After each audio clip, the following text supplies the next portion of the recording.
With the release of the final shape, Stasis has gotten a bit of an update and has added a new ability known as Frost Armor. Frost Armor gives you stacks of damage resistance every single time you pick up a Stasis shard, up to a nice 22% damage resistance. Because of this, we decided to create a build for each of the three classes to help show off how good this new Frost Armor ability really is. Now, let's first start off with Titan.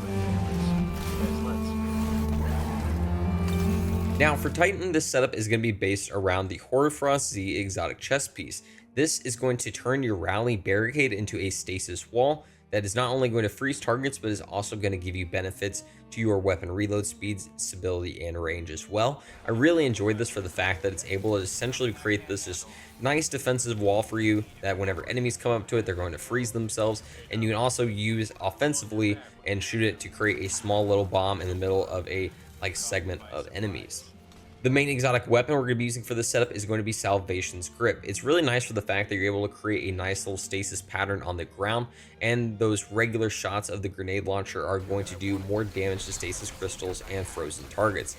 Really beneficial, especially for the fact that we have multiple ways of creating stasis crystals and these stasis walls in this setup. For the subclass, we're obviously going to be using the Stasis Behemoth, and we're kind of locked in place with a lot of these abilities, but we will change out the grenade to the Glacial Grenade to create that nice wall of stasis crystals that can block damage and also freeze and shatter targets as well. In regards to aspects, we're going to be using Tectonic Harvest. Now, each of the three harvest aspects for each class got a bit of an update. For Titan is for shattering stasis crystals or frozen targets, creates that stasis shard that will give you melee energy while also giving you some of that frost armor. We're also going to be using Howl the Storm so that whenever we do a slide and use our powered melee, it's going to create this nice kind of stasis wall kind of pattern in front of us that we're able to use to not only freeze targets but also use as, again, a small little shattering explosion in the middle of the map. Fragment wise, I recommend using Whisper of Refraction so that whenever you defeat targets that are slowed or frozen, you're going to gain some class ability energy.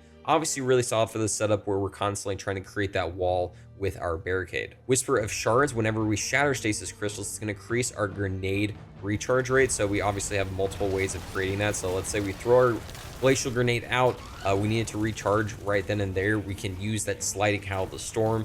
We can use our class ability to create that large wall, or we can even just shoot our Salvation's Grip to create those stasis crystals to then refill our grenade. Whisper of Torment, whenever we are taking damage, we're going to gain grenade energy, and also whenever we have frost armor, that ability is going to be even better. So this is obviously just really nice for, again, constantly being able to chuck out those glacial wall grenades. And finally, Whisper of Rending. Our primary ammo weapons are going to do increased damage to stasis crystals and frozen targets. Really solid for just constantly taking out those stasis crystal walls really fast, and also just being able to shatter targets more efficiently. Now, when it comes to the mods we're going to be using on our armor, I'm just going to talk about a few that I think are really important. Anything that is a harmonic version of it is going to be important for the fact that it's only one power used for each of them, so that we're able to really benefit from things like Harmonic Siphon to get orbs of power, Harmonic Loader so that we're able to get a faster reload on our stasis weapons.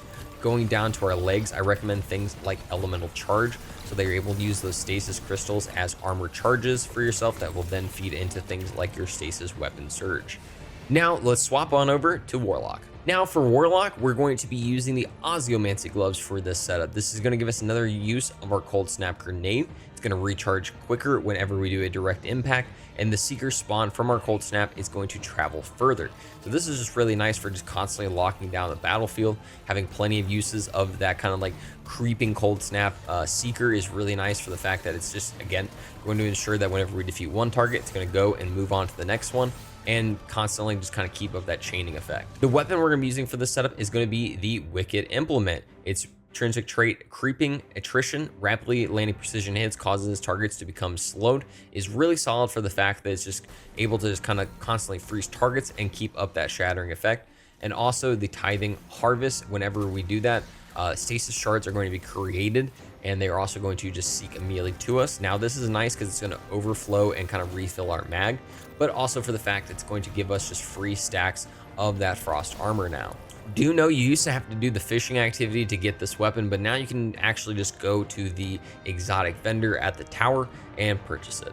Now, when it comes to the subclass, we're obviously going to be using the Stasis Shadebinder. Again, kind of locked in a couple of things, but when it comes to our grenade, we're going to be using that Cold Snap grenade so that we're able to, benefit the Osmiomancy gloves and constantly freeze targets with the direct impact of it, and also the seekers that are created from it. For the aspects, we're going to be using Glacial Harvest instead. Freezing targets create stasis shards around the frozen target, and that higher tier combatants are going to create more shards, and also those are going to give us frost armor. And we're also using Ice Flare bolts. Shattering a frozen target spawns seekers that track and freeze other nearby targets.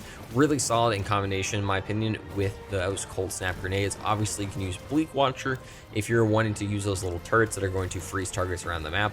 I just think Ice Flare bolts is a solid option with Cold Snap. Fragment wise, we're going to be using Whisper Refraction to get our class ability back faster whenever defeating slowed or frozen targets. Whisper of Rhyme, so we're able to increase the stacks of frost armor that we have, and they're going to last longer. So it's going to give us up to a 33% damage reduction consistently. I really enjoy this, again, for Warlock, especially since we're using a bit more of a lockdown kind of like setup with a scout rifle. So it can be a little hairy at times. Whisper of Torment, you gain grenade energy each time you take damage from a target, and having frost armor increases that effect, making sure we're going to have those Cold Snap grenades more often. And then finally, Whisper of Rending. Primary ammo weapons do increased damage to stasis crystals and frozen targets. Now, when it comes to the mods we're going to be using for Warlock, obviously things like the Harmonic Siphon and Harmonic Loader are going to be a big one. Now, let's finally swap on over to Hunter. And finally, for Hunter, for the exotic item we're going to be using, it's going to be Renewal Grass. Now, these actually got a bit of an update whenever they did the changes for Frost Armor in the final shape.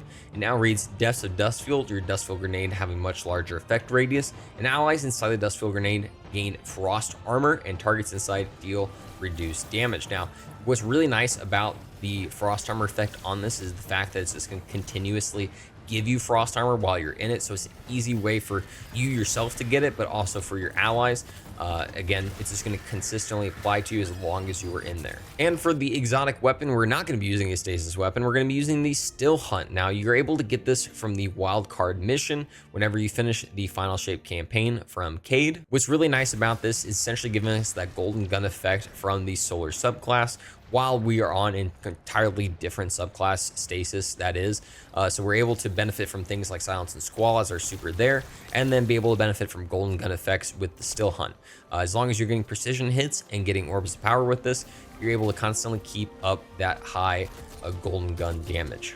Now, when it comes to the subclass, we're using the Stasis Revenant. First up with the dodge. Honestly, this is kind of just going to be depending on your playstyle. Marksman dodge if you're wanting to use your Still Hunt more often, or Gambler's dodge if you're wanting to make sure you're able to use things like that Withering Blade more often. For the grenade, you're going to have to use that Dustfield grenade, so you create that large dome that not only is going to freeze targets, is also going to apply that wonderful frost armor to you now. Aspects, we're going to be using Grim Harvest instead. Defeating slow to frozen targets creates stasis shards, and those are going to give you melee energy as well as those frost armor stacks. And then Touch of Winter to turn our Dustfield grenade into a larger sized dome, as well as giving us a stasis crystal to shoot in the center of it. When it comes to our fragments, things like Whisper of Refraction, defeating slow to frozen targets gives us that extra dodge. Whisper of Torment, whenever we have frost armor stacks or just taking damage in general, we're going to be getting some grenade energy. Whisper of Shards, shattering a stasis crystal temporarily boosts your grenade recharge rate. We're going to get that from that Touch of Winter aspect with our Dustfield grenade.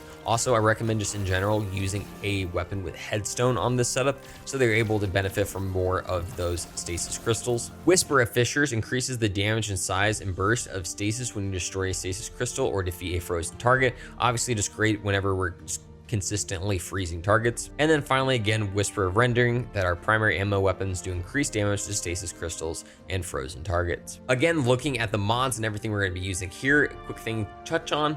In regards to our gloves, I'm using 3 heavy-handeds. Bungie added a cooldown on heavy-handed a couple seasons ago.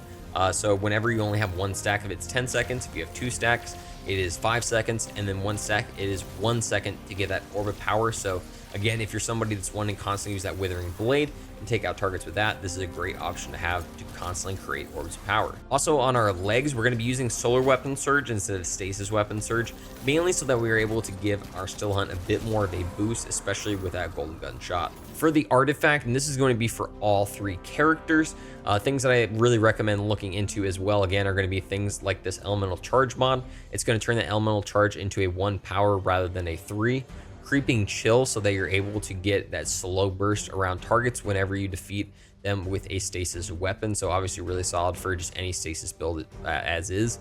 Elemental Siphon, so that we're able to create more of those stasis shards whenever we get final blows with a stasis. And finally, Shield Crush, so that we're able to get a bit more melee charge whenever we have Frost Armor on, which is pretty consistently. Thanks so much for watching, and make sure you're checking the description down below for some more Destiny 2 tips. And for all your Destiny 2 tips, keep it here on IGN.